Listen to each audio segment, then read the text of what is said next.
3 morts, un seul homme. Et au début, personne ne fait le lien. En 2012, Delaine Millard reprend l'entreprise familiale après la mort de son père, officiellement mort d'un suicide. Mais dès le départ, certains proches trouvent la situation étrange car plusieurs éléments ne semblent pas totalement cohérents avec cette version. Quelques mois plus tard, un homme se rend à un rendez-vous.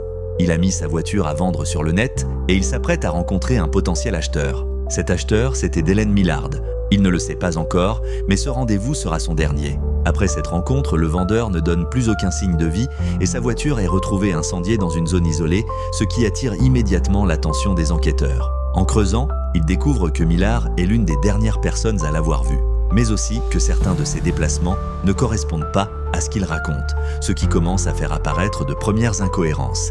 Puis un troisième événement va rendre l'affaire encore plus troublante.